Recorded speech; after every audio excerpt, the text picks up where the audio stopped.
Hello दोस्तों, आप सब कैसे हैं? आज हम बताएंगे यूनिट 6। यहाँ जो देख रहे हैं आपको, हम इससे पहले पिछले वीडियो में जो है 5वां यूनिट तक डिस्कशन कर चुके हैं, जिसमें आपको जो है यूनिट 5 तक हम क्लियर कर चुके हैं। यूनिट 5 जो है हम कम्प्लीटली क्लियर कर चुके हैं, जो भी वीडियो होना चाहिए।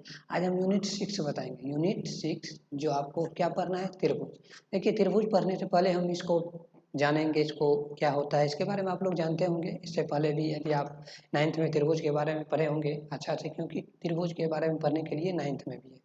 यहाँ देखिए, हम पहले बात करते हैं। यदि त्रिभुज चैप्टर शुरू करें तो इसका डेफिनेशन क्या होता है। तीन भुजाओं से घिरे हुए क्षेत्र को त्रिभुज कहते हैं। ये तो सिंपली आप लोग जानते होंगे। त्रिभुज का परिभाषा जो होता है, तीन भुजाओं से घिरे हुए क्षेत्र को क्या कहा जाता है, त्रिभुज कहा जाता है। त्रिभुज के सामान्य गुण क्या होते हैं। त्रिभुज में तीन कोण होते हैं। त्रिभुज में तीन भुजाएं होती है। त्रिभुज के तीनों कोण का योग क्या होता है, 180 डिग्री होता है। मान लीजिए कोई त्रिभुज हम बनाएंगे यहाँ पे ए, मान लीजिए ये त्रिभुज है, बी है, सी है। ये तीनों कोण का यदि आप योग निकालिएगा तो क्या आएगा, कोण ए जोड़ कोण बी जोड़ कोण सी बराबर क्या आ जाएगा, ये आ जाएगा आपको 180 डिग्री। ये सिंपल गुण है जो आप लोग को याद रखना जरूरी है। ये सब पॉइंट आप लोग को पहले से जानते होंगे, लेकिन इसमें खासकर पढ़ने के लिए हम लोग को त्रिभुज चैप्टर निकालिएगा तो सर्वांगसम और समरूप के बारे में। सर्वांगसम और समरूप क्या होता है, देखिए समरूप मतलब होता है, सम मतलब क्या होता है, समरूप। इसको यदि हम डिफाइन करें समरूप को यदि डिफाइन, सम मतलब क्या होता है, बराबर। सम मतलब क्या होता है, बराबर है। रूप को तो आप जानते हैं, रूप यानी कोई भी आकार हो, यानी कि बड़ा कोई भी आकार हो, या किसी भी त्रिभुज या किसी भी वृत्त या किसी भी वर्ग या किसी भी आकृति को, यदि दो आकृति लेते हैं, दोनों का आकार सेम है। मान लीजिए दो आकृति लिए, दोनों वृत्त है। दोनों वृत्त मतलब क्या होगा, दोनों जो है आप एक कोई निश्चित त्रिज्या के साथ जो है अपना एक परिधि करके पूरा अपना एक वृत्त बनाया हुआ होगा। तब वृत्त जो है, दो वृत्त लेंगे तो वो दोनों का क्या है, आकार जो है सेम है। लेकिन भले त्रिज्या अलग अलग हो सकती है। त्रिज्या यदि समान है तो वो सर्वांगसम में आएंगे। यदि त्रिज्या भिन्न भिन्न है तो वो किस में आएंगे, समरूप में आएंगे। सर्वांगसम और समरूप को आज हम समझेंगे। तो समरूप देखो क्या होता है, सबसे पहले दो आकृतियों जिनके समान आकार हो। आकार क्या हो, उनसे समान है। मान लीजिए यदि दो आकृति है, वृत्त है और ये भी क्या हो गया, वृत्त हो गया, तो ये जो है समान आकार हो गया, परंतु समान अमाप हो। अमाप लिखा हुआ है यहाँ पे, और अमाप क्या लिखा हुआ है, अमाप यानी कि अमाप। यहाँ देखिए हम इरेज कर देते हैं। माप मतलब यानी कि जो इसकी जो है ना माप जो होती है, मान लीजिए इसका 4 सेंटीमीटर है, इसका क्या हो जाएगा 5 सेंटीमीटर है, लेकिन दोनों का रूप क्या है, रूप है जो समान है। लेकिन ये जो माप है, माप जो होती है, मेजरमेंट जो हम किए हुए हैं, वो क्या है, अलग अलग है। तो ये तुमको समरूप में आएगा, लेकिन सर्वांगसम में नहीं है। सर्वांगसम होने के लिए यदि 4 सेंटीमीटर का त्रिज्या ये है, तो 4 सेंटीमीटर का त्रिज्या भी यदि आप दूसरे वृत्त में लीजिएगा तो ये दोनों क्या कहलाएगा, आपस में सर्वांगसम और समरूप दोनों कहलाएंगे। लेकिन यदि सिर्फ समरूप है तो इन दोनों का त्रिज्या क्या होगा, अलग अलग हो जाएगा। दोनों का त्रिज्या क्या होगा, अलग अलग होगा। तो वही कह रहा है, परंतु समान और माप हो, यानी कि माप जो है आपका क्या होना, समान होना आवश्यक नहीं हो। यानी कि समान यानी कि दोनों का जो है ना, जो भी लंबाई या त्रिज्या लिए हुए हैं वो समान होना जरूरी नहीं है। यानी कि सिर्फ आकृति समान होना चाहिए, एक बड़ा हो एक छोटा हो, लेकिन दोनों क्या हो जाएगा, समरूप है। यानी कि रूप क्या है, समान है, बस छोटा बड़ा है वो ठीक है, लेकिन रूप एक रंग है तो एक जैसा है, एक समान है। तो इसको हम क्या कर सकते हैं, ये दोनों आपस में वृत्त है और वृत्त भी क्या है, समरूप है। वृत्त है और वृत्त भी समरूप है। तो सर्वांगसम को भी समझेंगे, पहले हम समरूप को समझ लेते हैं। समरूप मतलब होगा जिनका यदि आप समरूप आकृतियां कहलाती है, इसका इंग्लिश हो जाएगा सिमिलर फिगर कहलाती है। मान लीजिए सेम होना चाहिए, रूप एकदम जैसा वर्ग है, अगर अलग वर्ग भी है तो भुजा यदि अलग अलग है तो कोई दिक्कत नहीं, वो समरूप कहलाएंगे, लेकिन सर्वांगसम नहीं होना चाहिए। सर्वांगसम का भी केस हम नीचे डिस्क्राइब करेंगे। देखिए अब हम चलते हैं, समरूप आप लोग समझे होंगे, फिर नीचे और भी है समरूप होने का केस दिया हुआ, उसको समझिए। देखिए हम यहाँ चर्चा करेंगे खासकर किस पर, त्रिभुज पर चर्चा करेंगे, क्योंकि चैप्टर हम क्या पढ़ रहे हैं, त्रिभुज पढ़ रहे हैं, तो त्रिभुज पर खास करके हम चर्चा करेंगे। यहाँ देखिए समरूप आकृतियाँ नम्मा में हम लोग पढ़े होंगे, कक्षा 9 में।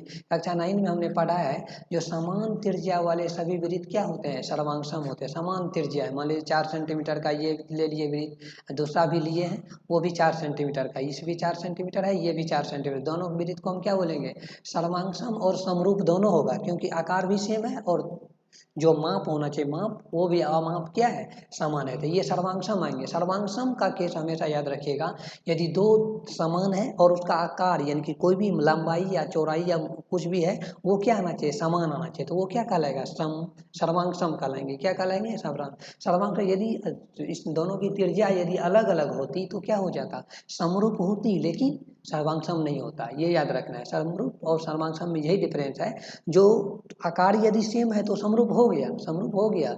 लेकिन यदि आकार यदि सेम होते हुए उसकी लंबाई जो होनी चाहिए, जो माप होती है, वो यदि डिफरेंट है, अलग अलग है, तो वो क्या हो जाएगा, समरूप होंगे लेकिन सर्वांग नहीं होंगे। यदि समान लंबाई की है तो वो समरूप और सर्वांग दोनों होंगे। यही दो केस आप लोग को ध्यान में रखना है। देखिए नेक्स्ट है जो समान लंबाई, ये 9th का पढ़ा हुआ आप लोग का है। समान लंबाई भुजा वाले सभी वर्ग सर्वांग होते हैं। मान लीजिए एक वर्ग बना लिए, यहाँ पे 4 सेंटीमीटर का ये वर्ग है, चारों भुजा क्या है, 4 4 वर्ग है, तो चारों भुजा क्या होगा, बराबर होगा। दूसरा भी वर्ग लिए, उसका भी माप क्या है, 4 है, 4 है और 4 है। ये दोनों आपस में क्या कहलाएंगे, समरूप तो है ही लेकिन सर्वांग भी होंगे। यदि यही हम आपको दे देते एक जो है ना वर्ग, यहाँ देखो वर्ग बनाते हैं, वर्ग का आकृति नहीं बना। यदि ये एक वर्ग है, मान लीजिए सपोज दैट ए वर्ग A1, एक ए वर्ग ले लेते हैं ये, मान लीजिए वर्ग A2 है, इसकी लंबाई 3 सेंटीमीटर है, इसकी लंबाई 5 सेंटीमीटर, 5 5 सब हो जाओगे। तो अब ये आपको बताना है कि ये दोनों वर्ग जो है क्या है, ये समरूप है लेकिन सर्वांग नहीं है। सर्वांग होने के लिए इसकी संगत भुजा का अनुपात बराबर होता है, उसका केस नीचे आपको दिया हुआ है। इन दोनों का क्या होना चाहिए, आपस में बराबर आना चाहिए, तब जो है आपको ये सर्वांग होते हैं। समरूप है, समरूप है लेकिन सर्वांग नहीं है, बस यही याद रखिएगा। यहाँ देखिए समान लंबाई वाले त्रिभुज, सभी समबाहु त्रिभुज जो है सर्वांग होते हैं। मान लीजिए समान लंबाई का समबाहु त्रिभुज बने, 4 सेंटीमीटर का जो है हम समबाहु त्रिभुज बना लिए, तो मान लीजिए यहाँ 4 सेंटीमीटर का समबाहु त्रिभुज बना लिए। मान लीजिए ये त्रिभुज हो गया 4 4 और 4, तो ये क्या है, समबाहु त्रिभुज है। एक और लेंगे हम समबाहु त्रिभुज, जिसका भी 4 4 और 4 है, तो ये दोनों आपस में क्या है, समरूप तो है ही लेकिन सर्वांग भी है।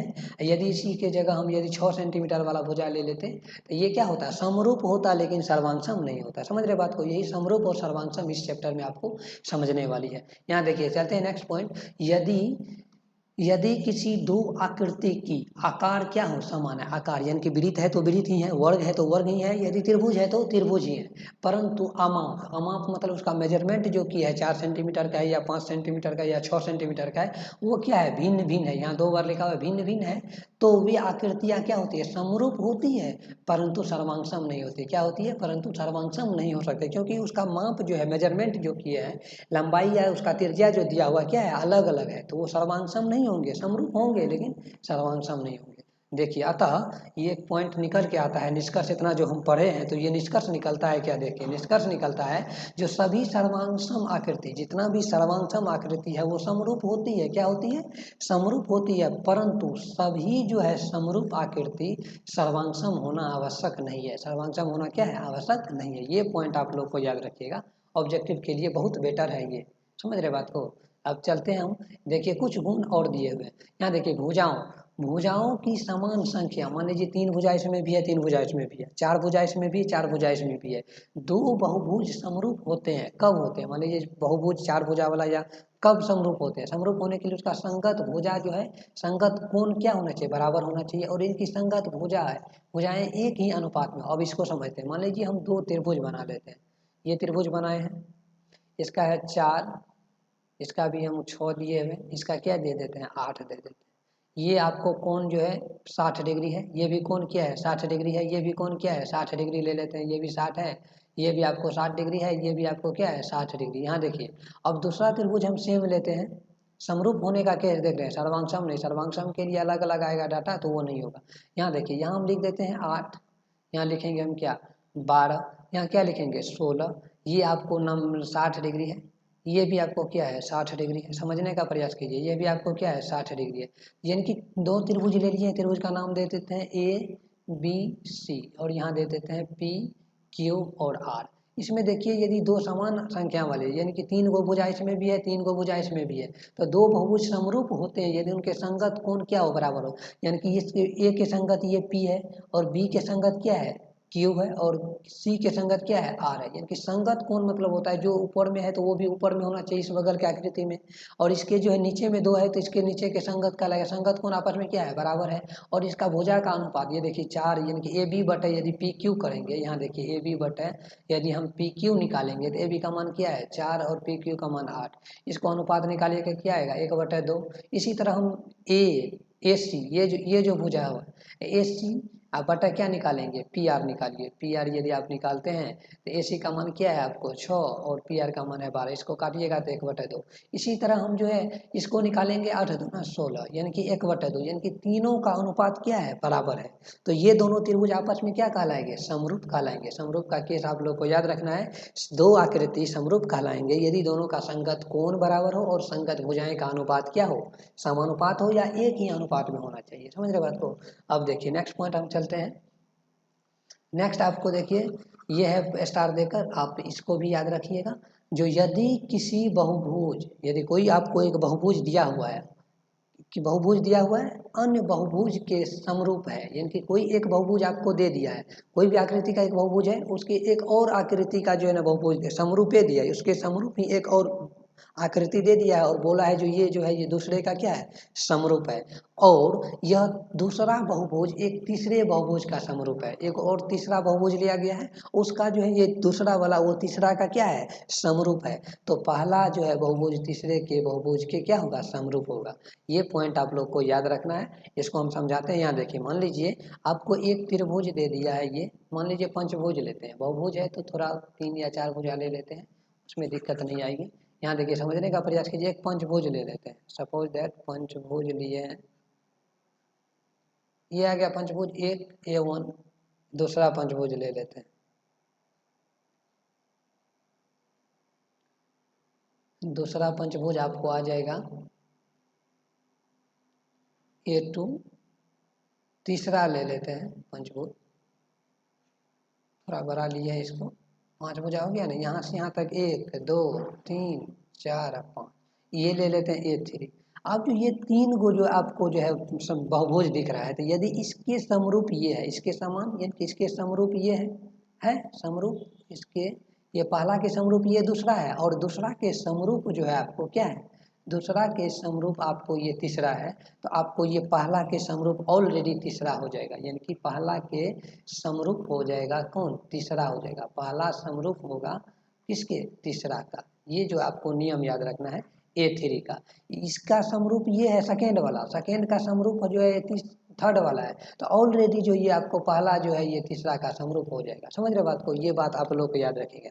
आप लोग पहले भी जानते हैं कि किसी एक रेखा यदि दूसरी रेखा के बराबर है और दूसरी रेखा किसी तीसरी रेखा के बराबर है, तो पहला और तीसरा रेखा आपस में क्या होगा, बराबर होगा। ये नियम मैथ का है, आप लोग को याद भी होंगे और जानते भी होंगे। जो नहीं जानते हैं यहाँ से आप लोग सीखने का प्रयास कीजिए। यहाँ देखिए नेक्स्ट हम चलते हैं प्रश्नावली 6.1। अब तो थ्योरी जो था समरूप और सर्वांग का वो हम देख लिए। अब देखिए कह रही है तो आपको दिया हुआ है कोष्टक में, वो आपको भरना है। कोष्टक में दिए गए शब्दों में से सही शब्दों का प्रयोग करते हुए स्थान को भरिए।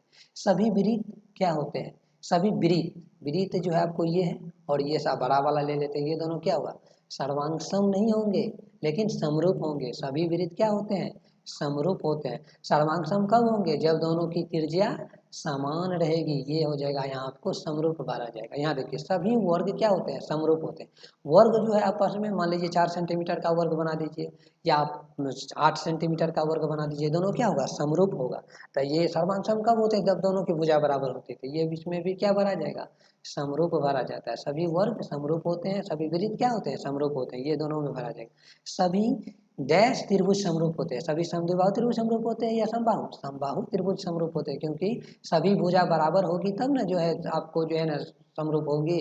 यदि सभी समरूप यदि आपको आ जाएगा, ये आपको समबाहु त्रिभुज क्या होता है, समरूप होते हैं। और ये समद्विबाहु त्रिभुज जो है ना आपको संगत भुजा एवं संगत कोण बराबर होना चाहिए। संगत भुजा तो बराबर होते हैं, समद्विबाहु यानी कि दो भुजा बराबर है, दूसरा तो नहीं होगा, तो सभी समबाहु त्रिभुज जो यहाँ क्या होगा, समरूप होते हैं। ये बात आपको याद रखना है। और चौथा क्वेश्चन देखिए आपको दिया हुआ है भुजाओं, जो पॉइंट में से पहले हम पढ़ाए हुए हैं जस्ट अभी पीछे पिछले। यहाँ देखिए भुजाओं की समान संख्या वाले दो बहुभुज समरूप होते हैं यदि उनके संगत कोण क्या हो, बराबर हो। संगत कोण क्या हो, बराबर, इसमें भरा जाएगा, क्या भरा जाएगा, बराबर भरा जाएगा। अंडरलाइन कर दीजिएगा, बराबर हो और उनकी संगत भुजाएं क्या हो, समानुपात हो, यानी कि समान अनुपात में हो, इसीलिए समानुपाती कहा जाता है। क्या वो समानुपात को क्या कहा जाता है, समानुपाती कहा जाता है। ये आपको क्वेश्चन नंबर 1 हो गया। अब देखिए क्वेश्चन नंबर 2 चलते हैं। क्वेश्चन नंबर 2 आपको कह रहा है देखिए तो आपको ये बनाना है, निम्नलिखित युग्मों के दो भिन्न भिन्न उदाहरण दीजिए। निम्नलिखित युग्मों के क्या देना है, दो जो है भिन्न भिन्न उदाहरण देना है। ये आ जाएगा आपको समरूप आकृतियाँ आएगी, उसके बाद ऐसी आकृतियाँ जो समरूप नहीं है, यदि पहला का हम आंसर देंगे समरूप आकृति। समरूप मतलब इसका यदि आपको आंसर चाहिए तो समरूप आकृति आप दे सकते हैं। आपको ये हाथ से बनाना है, यदि आपके पास प्रकाल बॉक्स है तो प्रकाल बॉक्स का यूज कर लीजिएगा। ये आ जाएगा, आपको समरूप आकृतियाँ यहाँ बना देते हैं। ये हो गया आपको समरूप आकृतियाँ, ये आ जाएगा। यदि त्रिभुज ही बना दीजिएगा ऐसे करके, ये आ जाएगा 2 त्रिभुज। ये तो आ गया हमको क्या, समरूप आकृतियाँ। अब ये दोनों हो गया। ऐसे आप बना सकते हैं। उदाहरण जो है ना आपको अलग अलग भी हो सकता है, इसका आंसर नहीं दिया होगा, इसका जो अलग अलग भी आप दे। ऐसी आकृति जो समरूप नहीं है, समरूप नहीं है मतलब क्या होगा, यानी कि आप जो है एक त्रिभुज बना दीजिए और एक वृत्त बना दीजिए, क्या होगा, समरूप नहीं है। एक आपको नेक्स्ट में एक एग्जाम्पल, ये दूसरा एग्जाम्पल देखिए, ये आपको दे दीजिए, एक वर्ग बना दीजिए और दूसरा क्या बना दीजिए, एक चतुर्भुज बना दीजिए। यदि आयत ही बना दीजिए, ये क्या हो जाएगा, समरूप नहीं आएगा। ये क्या हो जाएगा, समरूप। यानी कि ऐसा बनाइए जो समरूप नहीं हो, यानी कि एक समान नहीं दिखे और बाकी जो है आपको समरूप में दिखना है, जो समान दिखे। तो ये हो जाएगा समरूप की आकृति का उदाहरण, ये हो जाएगा समरूप नहीं होने की आकृति का उदाहरण। समझ रहे बात को। ये आ गया आपको क्वेश्चन नंबर 2 का आंसर। अब देखिए इसी में ये जो एग्जाम्पल बताए थे वो यहाँ आता है, आंसर सेम है, यानी कि ये जो लिखे थे वही यहाँ लिखना है आपको। अब देखिए नेक्स्ट हम क्वेश्चन नंबर 3 चलते हैं। क्वेश्चन नंबर 3 आपको कह रहा है, जो बताइए कि निम्नलिखित, ये जो आपको दिया हुआ है निम्नलिखित चतुर्भुज, ये 2 चतुर्भुज आपको दिया हुआ है, समरूप है या नहीं। ये दोनों आपको बताना है, जो ये दोनों क्या है, समरूप है या नहीं, ये आपको क्या करना है, बताना है। यहाँ देखिए आपको बता सकते हैं, बताए थे हम आपको जो समरूप होने का केस क्या होता है, यानी कि संगत कोण जो आपस में बराबर होना चाहिए। तो ये 90 डिग्री है, ये देखिए 90 है, यहाँ क्या है 90 है, और यहाँ देखिए 90 है, यहाँ देखिए ये जो है 90 के केस में है, और यहाँ देखिएगा तो 90 के केस में है, यहाँ देखिए 90 केस में है। यहाँ देखिए यदि 90 इसको यदि हम समान अनुपात में बांटते हैं, यानी कि इसके संगत, ये संगत भुजा के बराबर क्या होगा, ये संगत भुजा होगी, होगी ना। यहाँ मान लीजिए 1.5 बट्टे क्या करेंगे, 3 करेंगे, क्या आ जाएगा, इसको हम उड़ाएंगे तो क्या होगा, 15 दूना 30। उसके बाद देखिए इसको उड़ाएंगे तो 15/30, इसको उड़ाएंगे तो क्या हो जाएगा, 15/30 होगा, और इसको उड़ाएंगे तो 15/30 होगा। तो ये आपको अब जांच करना है कि ये आकृति समरूप है या नहीं है, ये आकृति आपको समरूप है या नहीं है, ये आपको जो है अभी आपको जांच करना है। यदि मान लीजिए हम दूसरा इसको, ये संगत भुजा को देखिए आप जो है ना आपको निकालना है, ये संगत भुजा आपको क्या करना है, निकालना है। ये संगत भुजा जी यदि आप निकालिएगा, इसके डी ए का मान देखिए आपको दिया हुआ है 3, और इसके डी ए के संगत क्या हो जाएगा, डी ए के संगत हो जाएगा आपको पी एस आएगा, या एस पी कह सकते हैं। एस और पी बराबर क्या है, 1.5 दिया हुआ है। यदि हम एस पी बटे, यदि एस पी बटा क्या निकाल लें, यदि एस पी बटे, यदि एस पी या बटा क्या करेंगे, डी ए निकालिए। एस पी बटा यदि डी ए निकालते हैं, एस पी का मान क्या दिया हुआ है, 1.5 दिया हुआ है, और डी ए का मान देखिए 3 दिया हुआ है। इसका यदि हम उड़ाएंगे, ये क्या आ जाए, 15 दूना 30, यानी कि 1/2, यानी कि इसका जो हम अनुपात निकाल रहे हैं, तो ये अनुपात आपको क्या आ रहा है, इसका अनुपात जो है आपको एकदम से क्या आ रहा है, समान आ रहा है। ये आ रहा है आपको, ये आ रहा है आपको समान आ रहा है, लेकिन आपको तो समानुपात में जो है ये समान आ रहा है। इसका जो संगत अनुपात निकाले तो 1/2 आ रहा है। यदि आप इसको ये भुजा के बटे जो ये भुजा कीजिएगा, आपको सी डी वाला कीजिएगा, तो ये भी आपको 1/2 आएगा। इसके भुजा के बराबर संगत भुजा यदि पी क्यू के बराबर कीजिएगा तो ये भी 1/2 आएगा। लेकिन यहाँ देखिए ये जो है 90 डिग्री है, बशर्ते यहाँ पे 90 डिग्री आपको नहीं बन रहा है, यहाँ क्या बन रहा है, 90 डिग्री नहीं बन रहा है। तो संगत भुजा के अनुपात तो समान है, लेकिन संगत कोण क्या है, बराबर नहीं है। संगत कोण यानी कि कोण एस बराबर कोण डी होना चाहिए, लेकिन ये बराबर नहीं है, इसीलिए यह समरूप नहीं है। यहाँ लिख देंगे ये समरूप त्रिभुज नहीं है। ये क्या है, समरूप समरूप आकृति, यानी कि समरूप चतुर्भुज नहीं है। क्या लिख देंगे, समरूप चतुर्भुज नहीं है, समरूप चतुर्भुज नहीं है, बस नहीं है आंसर आएगा इसका। समझ रहे हैं। तो ये चैप्टर आपको खत्म हुआ। अब नेक्स्ट चैप्टर चलेंगे एक्सरसाइज 6.2, उसका भी थ्योरी प्रॉब्लम जो भी होगा वो आपको इस चैनल पर मिलेगा। जुड़े रहे इस चैनल के साथ और हमेशा मुस्कुराते रहे। Thank you so much for this watch.